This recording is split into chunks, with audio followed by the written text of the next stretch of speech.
السلام عليكم ورحمة الله وبركاته. الحمد لله نحمده ونستعينه ونستغفره ونؤمن به ونتوكل عليه ونعوذ بالله من شرور أنفسنا ومن سيئات أعمالنا. من يهده الله فلا مضل له ومن يضلله فلا هادي له ونشهد أن لا إله إلا الله وحده لا شريك له ونشهد أن محمدا عبده ورسوله. اللهم صل على محمد وعلى آل محمد كما صليت على إبراهيم وعلى آل إبراهيم إنك حميد مجيد. اللهم بارك على محمد وعلى آل محمد كما باركت على إبراهيم وعلى آل إبراهيم إنك حميد مجيد.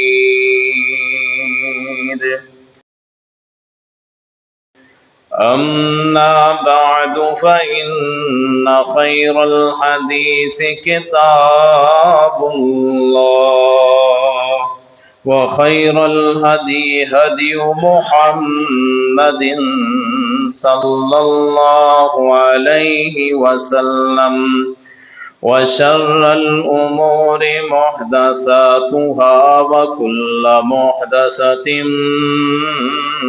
بدعة وكل بدعة ضلالة وكل ضلالة في النار.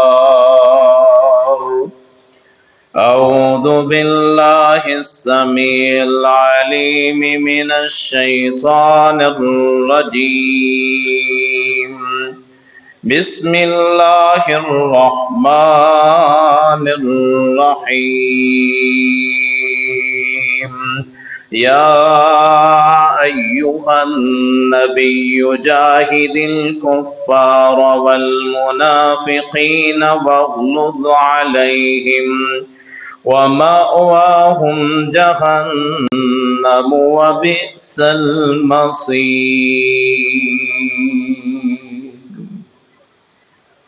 صدق الله مولانا العظيم وصدق رسوله النبي الكريم.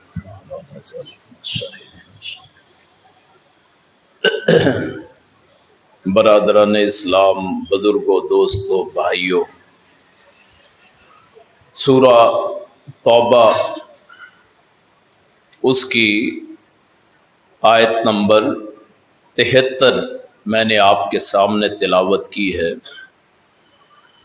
جو کافر اور منافقین کے بارے میں ہے کہ اے نبی کریم صلی اللہ علیہ وسلم، آپ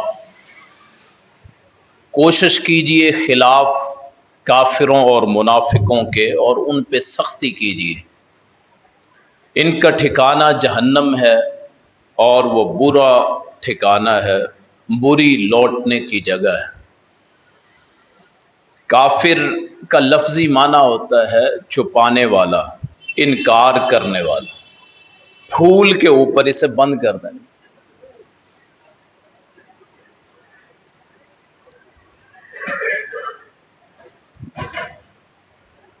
پھول کے اوپر جو چھلکا ہوتا ہے، کور جس کے اندر پھول چھپا ہوتا ہے، اس کو بھی کافر کہتے ہیں، اس لیے کہ وہ اندر والی چیز کو چھپاتا ہے.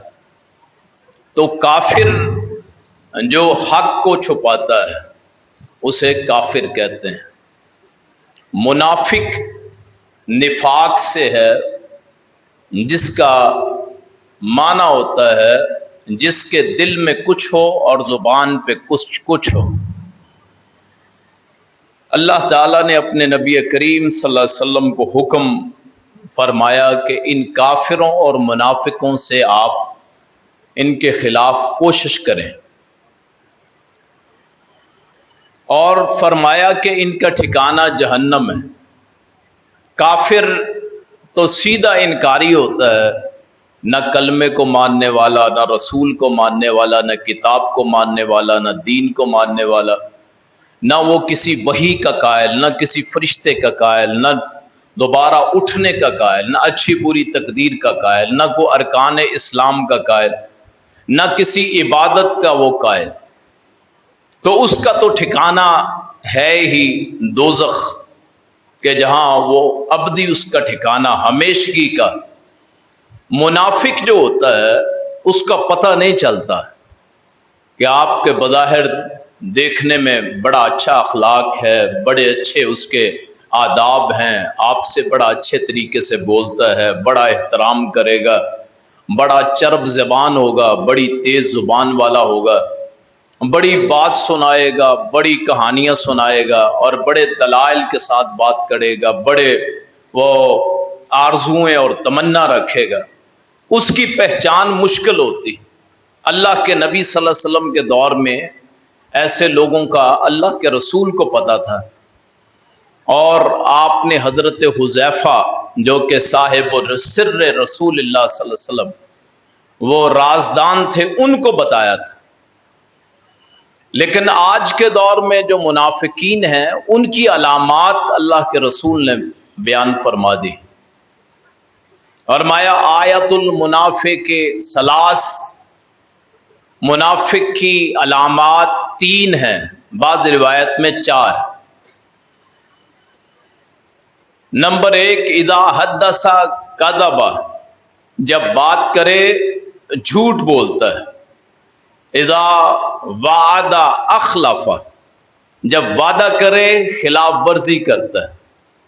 وَإِذَا تُؤْمِنَ خَانَ، جب اس کو امانت سونپی جائے اس میں خیانت کرتا ہے.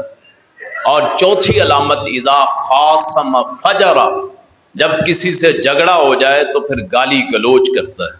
اس کا طرہ امتیاز یہ ہے، دلائل کی قوت نہیں ہوتی، بد زبانی، بدتمیزی، گالیاں، برے القاب، یہ منافق اس کی علامات. جب بات کرے جھوٹ بولتا ہے. رسول اللہ نے فرمایا صلی اللہ علیہ وسلم، سچائی جو ہے وہ نیکی ہے اور نیکی جنت کی طرف لے جاتی. برائی جو ہے، جھوٹ جو ہے وہ برائی کی طرف لے جاتا ہے اور برائی دوزخ کی طرف لے کے جاتی. کسی نے پوچھا یا رسول اللہ کیا مومن بزدل ہو سکتا ہے؟ آپ نے فرمایا مومن بزدل ہو سکتا ہے. اس نے کہا کیا مومن وہ کنجوس ہو سکتا ہے؟ آپ نے فرمایا کنجوس ہو سکتا ہے. پوچھا اے اللہ کے رسول کیا وہ جھوٹا ہو سکتا ہے؟ فرمایا جھوٹا مومن نہیں ہو سکتا. یعنی مومن اور جھوٹ علیحدہ علیحدہ چیز. بات بات پہ جھوٹ بولنا، مذاق میں جھوٹ بولنا، یہ منافق کی علامات. اگر کسی کے نفاق کا پتہ کرنا ہو، یا آواز کم کرنا، نفاق کا پتہ کرنا ہو تو اس کی سب سے پہلی علامت یہ ہے کہ وہ جھوٹ بولے گا، سچ نہیں بولے گا. اور اگر اس کے 10 جھوٹ صاف سچ ہوں گے تو 90% وہ جھوٹا ہوگا.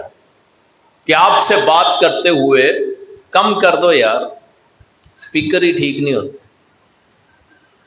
کہ وہ 90% جھوٹ بولے گا معاملات میں بھی. اور جو لوگوں میں جھوٹ بولنا چھوڑتا نہیں ہے وہ اللہ کے بارے میں کیسے جھوٹ بولنا چھوڑ سکتا ہے؟ تو منافق کی سب سے پہلی علامت کہ جب بھی بولے گا جھوٹ بولے گا. اللہ کے رسول صلی اللہ علیہ وسلم نے فرمایا سچ بولا کرو. اور آپ بھی، آپ کا لقب تھا صادق. ایک آپ کا لفظ ہے مصدوق، یہ تورات اور انجیل میں رکھا ہوا ہے کہ وہ صادق المصدوق، وہ صادق بھی ہے یعنی سچا، اور مصدوق بھی ہے یعنی جو اس کو بتایا جاتا ہے وہ بھی سچا بتایا جاتا ہے. جو وحی ہوتی ہے وہ بھی سچ ہوتی.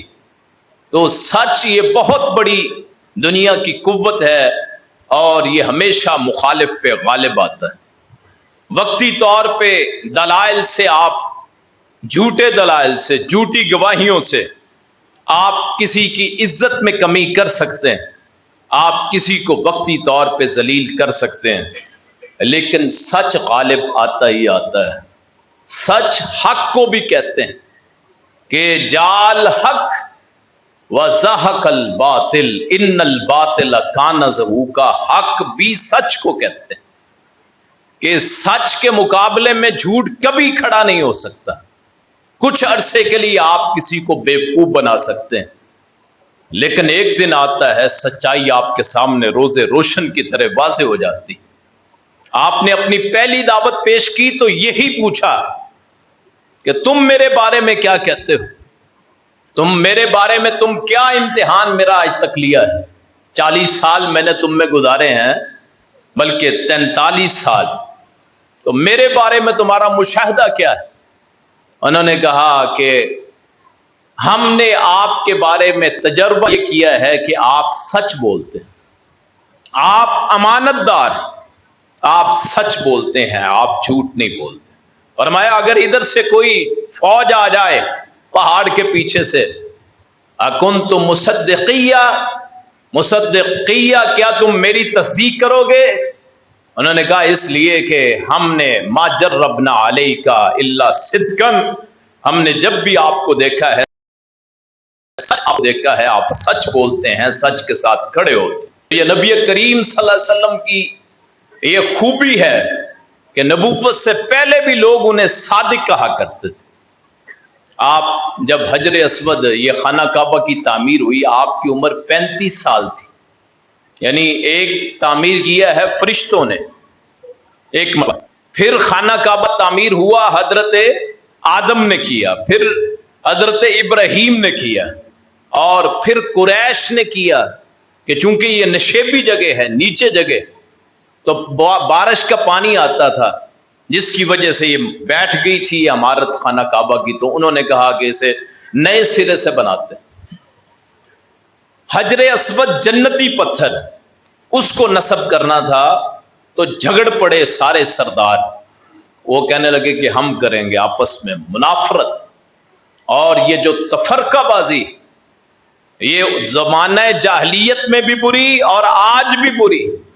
اگر کوئی نیکی کا کام آج بھی کوئی کرے اور اس کی وجہ سے منافرت پیدا ہو، دیکھنے میں کتنا ہی اچھا کیوں نہ ہو، بگاڑ پیدا کرے، اس کا کام درست نہیں ہے۔ منافقین نے مسجد زرار بنائی، مسجد بنائی، انہوں نے اللہ کے رسول سے آ کے گزارش کی، انہوں نے کہا جی ہماری مسجد میں نماز پڑھ لیں، تو آپ نے قرآن کریم نے فرمایا، قرآن کریم نے فرمایا اس میں اے نبی کریم آپ نے کھڑے نہیں ہونا، آپ نے اس میں نماز نہیں پڑھنی، چاہے مسجد کیوں نہ ہو، اگر وہ شرارت کا ذریعہ ہو، اگر مسجد کی وجہ سے معاشرے میں تفرقہ پڑتا ہو، اگر مسجد کی وجہ سے معاشرے میں وہ بد امنی پھیلتی ہو، وہ مسجد بنانا بھی حرام۔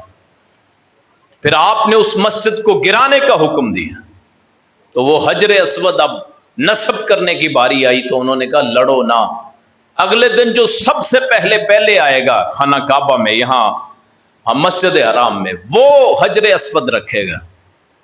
تو سارے منتظر ہوئے کون آتا ہے، تو جاء الامین والصادق، تو اس وقت بھی انہوں نے کہا یہ آگے ہیں امانت دار اور صادق، سچے آئے۔ تو آپ نے پھر وہ ایک چادر میں ڈال کے 8 سردار تھے بڑے، آپ نے انہیں کہا کہ پکڑو، سب نے پکڑا، پھر آپ نے اٹھا کے رکھ دیا۔ اس وقت بھی آپ کا لقب صادق تھا، باوجود اس کے کہ ابھی آپ نبی نہیں بنے تھے، یعنی بچپن سے آپ کو صادق کہا جاتا تھا، سچا کہا جاتا تھا۔ یہ نبی کریم صلی اللہ علیہ وسلم کی خوبی ہے جو آج کے مسلمان میں شاذ و نظر نظر آتی، شاذ و نادر نظر آتی۔ تو نبی کریم جب مکے چھوڑ کے آئے تو آپ کی امانتیں ان کے پاس تھی، اس لیے کہ وہ آپ کو سچ جانتے۔ ابو جہل کہتا تھا کہ انا لا نکذبک، ہم اے پیغمبر، آپ پیغمبر تو نہیں کہتے محمد، ہم آپ کو جھوٹا نہیں کہتے، لیکن جو آپ لے کے آئے ہیں وہ ہمارے لیے قابل قبول نہیں، اس لیے کہ اسلام کا معنی ہم سمجھتے ہیں کہ کلمہ پڑھ لی، اب 5 نمازیں پڑھ لی، بس یہ مسجد عبادات ہوگی، نہیں۔ اسلام ایک جامع نظام حیات کہ جب آپ اس میں داخل ہوتے ہیں ادخلوا فی السلم کافہ، تو مکمل داخل ہوتے ہیں۔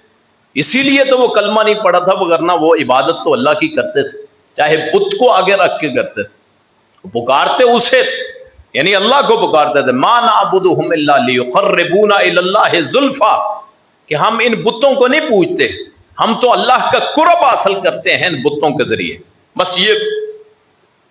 تو دین وہ ایک جامع حیات، نظام حیات، اس لیے نہیں مانگتا۔ انہوں نے کہا ہم آپ کو جھوٹا نہیں کہتے، کبھی جھوٹ بولا ہی نہیں، ساری زندگی میں کبھی مذاق میں بھی جھوٹ نہیں بولا، اور اسی لیے انہوں نے کہا دین ہم نہیں تیرا مانتے، اس لیے کہ ہمارے جو مفادات ہیں ان سے ٹکراتا ہے، ہماری چودراہٹ وہ ختم ہوتی۔ اگر تجھے بڑا مان لیا تو ہم سے عمر میں چھوٹا ہے، تو ہمیں کس نے کہنا ہے کہ ہم بڑے سمجھدار ہیں۔ اور یہ ابو جہل اس کو ابو الحکم کہتے تھے کہ بڑے فیصلے کرنے والا، عمر بن ہشام اس کا نام۔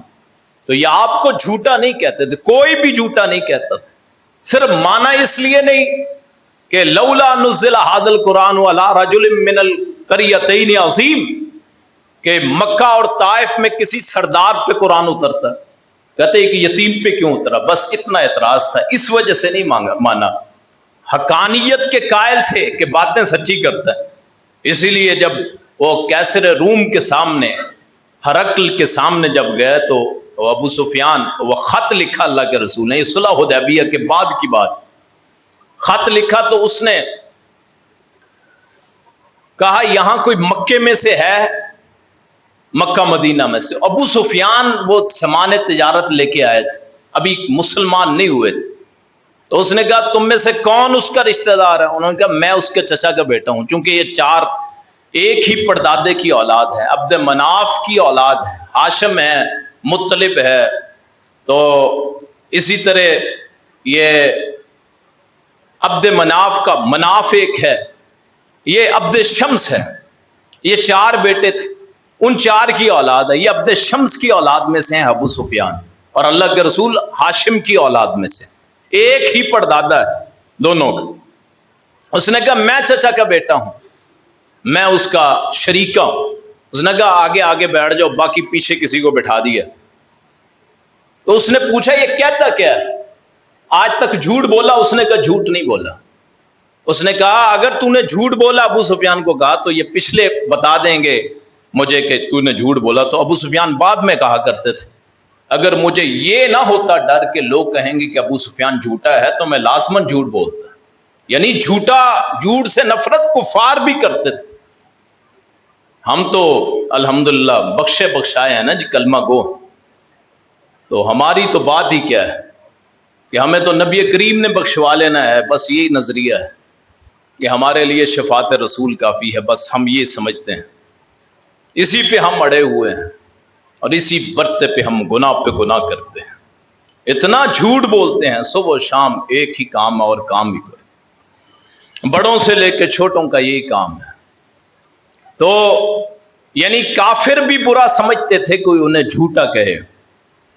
آج ہمارے لیے سوچنے کی بات ہے کہ ہم کتنا جھوٹ بولتے ہیں اور کتنا جھوٹ بولنے سے ڈرتے ہیں. کبھی ذہن میں آیا ہو کہ کوئی ہمیں جھوٹا نہ کہہ دے؟ تو ابو سفیان نے کہا تھا اگر مجھے یہ خطرہ نہ ہوتا، جا کے یہاں تو نہیں بولیں گے میں سردار، لیکن مکے میں جا کے کہیں گے کہ ابو سفیان نے جھوٹ بولا ہے، اگر یہ نہ کہنے کا ڈر ہوتا تو میں جھوٹ بول دیتا. پھر آپ منافق کی دوسری علامت کیا ہے کہ وہ امانت میں خیانت کرتا ہے. اللہ کے رسول صلی اللہ علیہ وسلم جب چھوڑ رہے، ایک تو یہ صادق لقب اور دوسرا امین. امین امن سے ہے، امین صفت مشبہ کا صیغہ ہے. اتنی امانت کرتا ہو جس میں حد اور مبالغہ ہو، کہ اس کے بارے میں شک و شبہ نہ ہو کہ کبھی خیانت کر سکتا ہو. اتنے بڑے امانت دار تھے اللہ کے رسول جن کو امین کہا جاتا. اور یہ لقب کفار نے دیا تھا، مسلمانوں نے نہیں، کفار نے، نبوت سے پہلے اور نبوت کے بعد. ان کو کہتے تھے جعل امین و صادق، یہ لقب تھا آپ کا. اور جب ہجرت کی رات آپ نکلنے لگے تو آپ نے حضرت علی کو لوگوں کی امانتیں وہ پکڑا گیا، حالانکہ مانتے نہیں تھے وہ، آپ کافروں کی امانتیں، وہ آپ کی تصدیق نہیں کرتے تھے دین کی، لیکن امانتیں آپ کے پاس رکھواتے تھے کہ یہ امانت میں خیانت نہیں کرے گا. تو جس رات آپ کو اپنی جان کا خطرہ تھا، اس رات بھی آپ نے لوگوں کی امانتیں ان کو سپرد کی. یعنی حضرت علی کو کہا کہ ان کی امانتیں ان کو دے کے آنا. سب کچھ کے باوجود اپنی جان کا بھی خطرہ ہے لیکن امانت میں خیانت نہیں کی. کتنے لوگ ہیں جو آج خیانت کرتے ہیں، امانت میں خیانت کرتے ہیں، مدارس میں، مساجد میں، فیکٹریوں میں، اسکولوں میں، کالجوں میں. دوست یار ایک دوسرے سے پیسے لے کے بھول ہی جاتے ہیں، کوئی امانت کی پرواہ نہیں. اللہ پاک ہم میں امانت پیدا فرمائے. رسول اللہ نے فرمایا کہ مومن جو ہے اس کی علامت یہ ہے کہ وہ امانت داری دکھاتا ہے. جس میں امانت نہیں ہوتی وہ دراصل منافق ہوتا ہے، اس میں نفاق پایا جاتا ہے. اور منافق، ان المنافقین فی الدرک الاسفل من النار، منافق جو ہوتا ہے وہ آگ کے سب سے نچلے درجے میں، سب سے نچلے درجے میں، جو امانت کا خیال نہ کرے، امانت میں خیانت کرے، لوگ اس کو مال سونپے کسی بھی نام پہ اور وہ اس کا غلط استعمال کرے، اس پہ اپنا کنٹرول وہ غلط کرے. اور اسی میں آتا ہے وہ حکمران جو قوم کا پیسہ چوری کرتا ہے، جو قوم کے پیسے میں کرپشن کرتا ہے اور ہم اسے اچھا سمجھتے ہوں، وہ رسول اللہ نے فرمایا صلی اللہ علیہ وسلم کہ جو بادشاہ خیانت کرتا ہے قیامت کے دن اس کی بخشش نہیں ہوگی، لازمن پکڑو، اس لیے کہ پورے ملک کی معیشت اس کے ہاتھ میں ہے، بجٹ اس کے ہاتھ میں ہے۔ تو یہ حضرت عمر کا طریقہ تھا کہ حضرت عمر رضی اللہ عنہ دیکھتے تھے کسی کو عامل بنایا، گورنر بنایا، جب وہ گورنری سے فارغ ہوا عملیت سے تو اس کے اثاثوں کو دیکھتے تھے، اگر اثاثے پہلے سے زیادہ ہوں سارا لے کے قومی خزانے میں جمع کرواتے تھے۔ یہ اور جو اس کو برا نہیں سمجھتا، کرپشن کو برا نہیں سمجھتا، خیانت کو برا نہیں سمجھتا، دراصل وہ خود خائن ہوتا ہے۔ رسول اللہ کو اللہ نے قرآن میں فرمایا لا تکن للخائنین خصیما، اے پیغمبر جو خیانت کرنے والے ہوں، اے پیغمبر ان کی طرف سے کبھی جھگڑا مت کیجئے، ان کا کبھی حامی مت بنیے۔ میرے اور آپ کے لیے کہ کن لوگوں کے ساتھ ہم کھڑے ہوتے ہیں، خیانت کرنے والوں کے ساتھ، لوٹنے والوں کے ساتھ، کرپشن کرنے والوں کے ساتھ گویا ہم راضی ہوتے ہیں۔ تو یہ امانت میں خیانت وہ کرتا ہے جس میں نفاق کی علامات موجود، جو کان منافقن خالصن، جو خالص منافق ہوتا ہے، اور جو خیانت کرے اس کا کچھ بھی پاک نہیں ہوتا۔ مثلا خیانت کر کے کوئی لباس لے جائے، اللہ کے رسول صلی اللہ علیہ وسلم کا ایک نوکر، آپ کا غلام، وہ آپ کے جانور کو اس کے اوپر وہ کاٹھی وغیرہ کس رہا تھا، سامان اس پہ لاد رہا تھا یا رکھ رہا تھا، ایک تیر آتا ہے، تیر لگا، وہ وہیں گر گیا۔ لوگوں نے کہا ہنی اللہ بالجنہ، اس کو جنت کی خوشخبری ہو، تو آپ نے فرمایا نہیں، میں نے دیکھا ہے اس پہ وہ آگ، وہ اس پہ چادر آگ بن کے لپٹ رہی ہے جو اس نے مال غنیمت میں سے اس نے خیانت کی۔ رسول اللہ کا خادم صلی اللہ علیہ وسلم ایک چادر پکڑنے پہ، لینے پہ، خیانت کرنے پہ، وہ اگر اس پہ آگ بن کے لپٹ سکتی ہے تو آپ سوچئے جنہوں نے پورے پورے ملک کھائے، جنہوں نے پورے پورے خزانے ختم کیے، جنہوں نے پورے پورے خزانے لوٹے، ان کی حالت کیا ہوگی؟ دراصل ان کو تو کوئی فکر نہیں ہے، فکر تو ان کی ہے جو ان کے حمایتی، جو ان کو ووٹ دیتے ہیں، ان کی پارٹی کی ان کی حمایت کرتے ہیں، ان کے لیے لمحہ فکریہ کہ کیا ہم اتنے گر چکے کہ ان لوگوں کو لیڈر مانے، ان لوگوں کو قائد مانے جو کرپٹ نہیں، کرپٹ کی آخری ڈگری کو پہنچے، یعنی پورے ملک کو کنگال کر کے رکھ دیا۔ تو ہم منافق کی علامت ہوتی ہے کہ مال میں خیانت کرنا۔ اللہ کے رسول صلی اللہ علیہ وسلم ساری زندگی امانت میں کبھی بھی نہیں۔ آپ نے ظہر کی 2 جو سنتیں ہیں، 4 پہلے پڑھتے تھے، 2 بعد میں، آپ نے وہ نہیں پڑھی تو گھر چلے گئے، عصر کے بعد 2 رکعتیں پڑھی۔ صحابہ نے پوچھا، اور بلکہ ام سلمہ آپ کی بیوی وہ پوچھتی ہیں کہ یہ کون سی 2 رکعتیں ہیں، چونکہ نفل تو عصر کے بعد نہیں ہوتی۔ آپ نے فرمایا 2 رکعتیں میری رہ گئی تھی جو میں نے ظہر کے بعد پڑھنی تھی۔ کس لیے نہیں پڑھی؟ کہ میرے پاس مال آیا ہوا تھا، میں نے سوچا کہ وہ عصر سے پہلے تقسیم کر، کہیں اس میں خیانت نہ ہو جائے۔ اور جب آپ دنیا سے گئے تو آپ کے گھر میں تلواریں تو تھیں، آپ کے گھر میں فاقہ تھا، آپ کے گھر میں کھانے کے لیے ہی نہیں تھا۔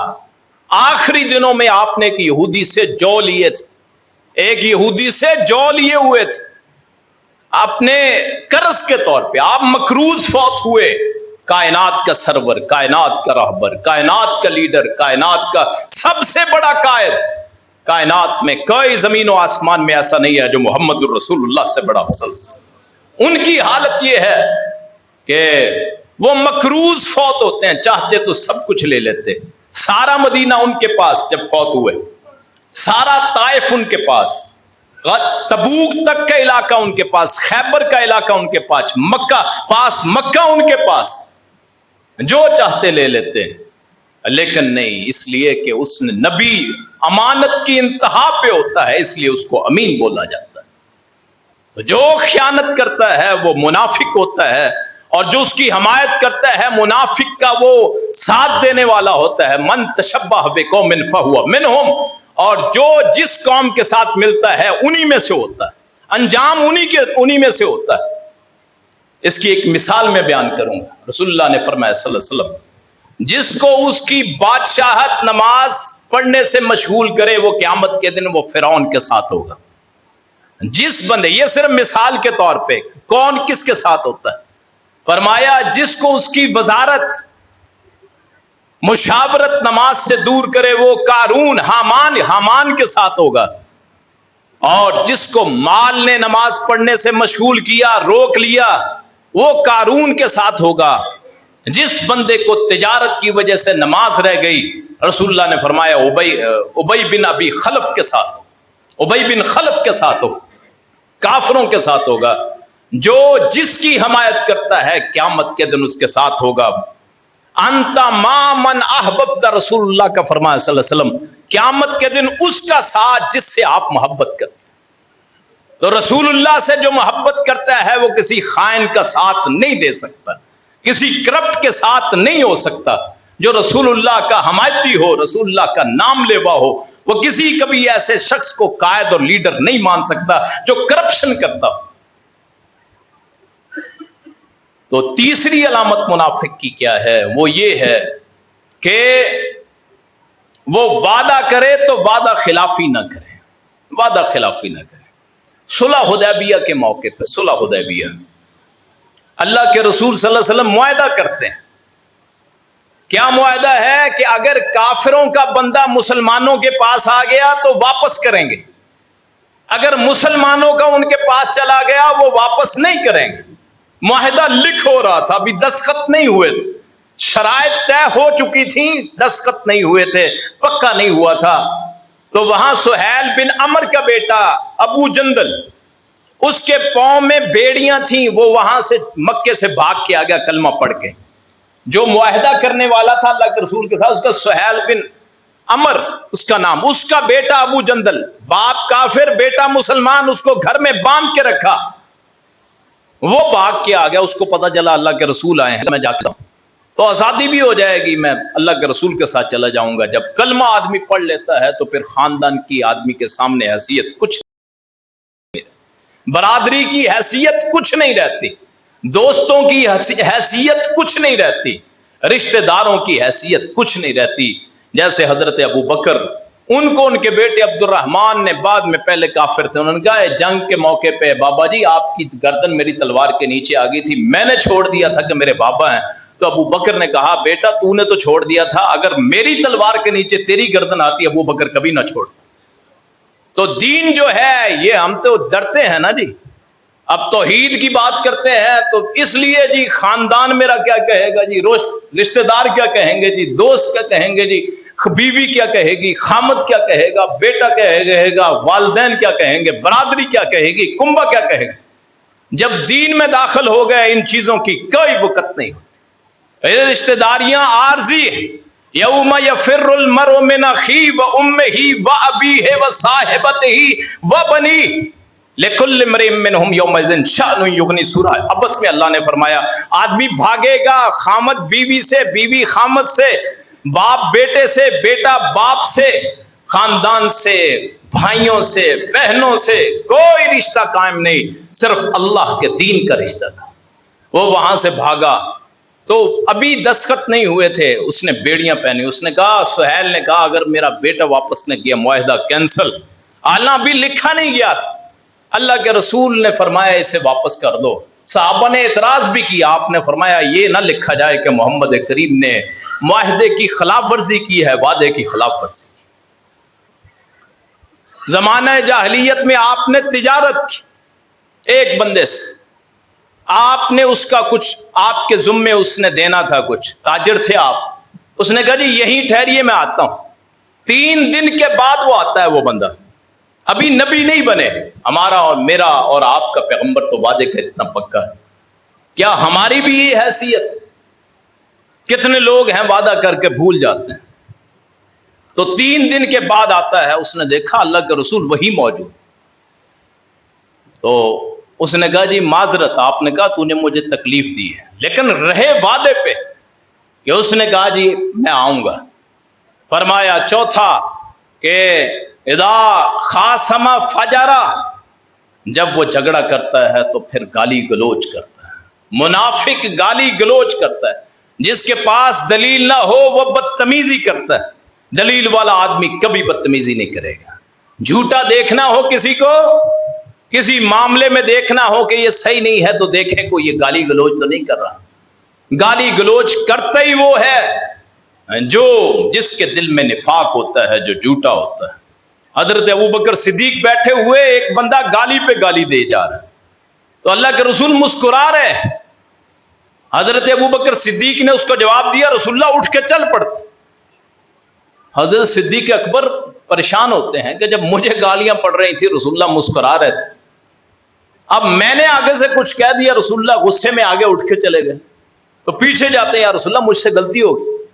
فرمایا ابو بکر جب تجھے وہ گالی دے رہا تھا اللہ کا فرشتہ تیری طرف سے جواب دے رہا تھا، وہ تیرے ہی طرف سے جواب دے رہا تھا۔ سچے بندے کا ساتھ تو اللہ کا فرشتہ بھی دیتا ہے، اور جب تو نے اس کا جواب دینا شروع کیا وہاں فرشتہ چلا گیا، شیطان آ گیا، اور محمد کبھی کبھی شیطان کے ساتھ نہیں بیٹھا کرتا صلی اللہ علیہ وسلم۔ تو جب جھگڑا ہو، رسول اللہ نے فرمایا جب کوئی آدمی گالی دیتا ہے فرشتہ اس کے منہ کی بدبو سے، گالی کی بدبو سے 1 میل دور چلا جاتا ہے، اور جس کا ترہ امتیاز یہ ہو، ماں کی، بہن کی، بیٹی کی، عورت کی گالی، گھر میں موجود ہیں بہنیں، گھر میں موجود ہے بیوی، گھر میں موجود ہے بیٹی، لوگوں کی ماں بہنوں بیٹیوں کو گالی دیتا ہے، کس قدر وہ غیرت مند ہو۔ اور شغل میں گالیاں، کہتے ہیں شغل میں نکال لی۔ شغل کیا ہوتا ہے؟ آخری بات کر کے بات ختم کرتا ہوں کہ جس کو آپ گالی دیتے ہیں وہ ایک انسان ہے، انسان کی وقت کیا ہے؟ حضرت عمر خانہ کعبہ کے سامنے کھڑے ہوئے، خانہ کعبہ تو بڑا اللہ کا گھر ہے، بڑا مرتبہ ہے تیرا، بڑا مقام ہے، تو بڑا معزز ہے، تجھ پہ لوگ جانے چھڑکتے ہیں، لیکن عمر کے نزدیک ایک مومن کی شان تجھ سے بھی زیادہ ہے، ایک مومن کی عزت خانہ کعبہ سے بھی زیادہ ہے، جس کو ہم ہر روز رونتے ہیں۔ مجلسوں میں بیٹھے ہوئے کسی کو گالی نکال کے بے عزت کیا، مجلس میں بیٹھے ہوئے جہاں کسی کی عزت ہو وہاں اس پہ تبرہ، اس کو گالی دینا، اور یہ منافق کی علامت ہوتی ہے۔ آپ خانہ کعبہ سے زیادہ موزے، کوئی آپ میں سے ہے جو خانہ کعبہ کو گالی دیتا ہو؟ دے تو ہم اس کی آنکھیں نکال دیں، اس کی زبان نکال، مارنے پہ آ جائیں، اور اس سے زیادہ وقت ہے انسان کی جس کو ہم گالی نکالتے ہیں۔ اپنی زبان کی حفاظت۔ صدیق اکبر ایک دن زبان کو پکڑ کے کھینچنے لگے، حضرت عمر پوچھنے لگے اے ابو بکر کیا ہوا آپ؟ انہوں نے کہا اس نے مجھے بڑی ہلاکتوں کی جگہوں پہ وارد کیا ہے، اس زبان کی حفاظت نہ کر کے میں کئی مرتبہ آگ کے قریب ہو چکا ہوں۔ اپنی زبان کی حفاظت کیجیے۔ گھر میں آئے کھانا نہیں ملا، گالی شروع، بیٹے سے بات کی گالی شروع، کوئی غصہ آ گیا گالی شروع، اور گالی بھی اتنی گندی ماں بہن کی۔ یہ ہماری اوقات ہے، یہ ہماری غیرت۔ لوگ کوئی گالی نکالے تو ہمیں غصہ آتا ہے۔ رسول اللہ نے فرمایا سب سے برا وہ بندہ ہے جو اپنے ماں باپ کو گالی دیتا ہے۔ انہوں نے کہا اللہ کے رسول کون ماں باپ کو گالی دیتا ہے؟ اس دور میں گالی کوئی نہیں دیتا تھا ماں باپ، آج تو دے دیتے ہیں۔ فرمایا جو کسی کے ماں باپ کو گالی دیتا ہے وہ اس کے ماں باپ کو گالی دیتا ہے، گویا گالی دینے کا سبب تو خود بن گیا۔ سب سے برا ہے رسول کا فرمان، جو بندہ کسی کے ماں باپ کو گالی دیتا ہے، قیامت کے دن آپ شفاعت رسول کی امید لگائے بیٹھے ہیں، تو یاد رکھیے اس رسول کا ہی فرمان ہے سب سے برا ہے وہ بندہ جو گالی دیتا ہے، چاہے مذاق میں کیوں نہ دے۔ اللہ پاک مجھے آپ کو صحیح بات سننے کی، اس پہ عمل کرنے کی توفیق عطا فرمائے۔ اللہ منافقین کی علامات سے بچائے۔ آخر دعوانا الحمدللہ رب العالمین۔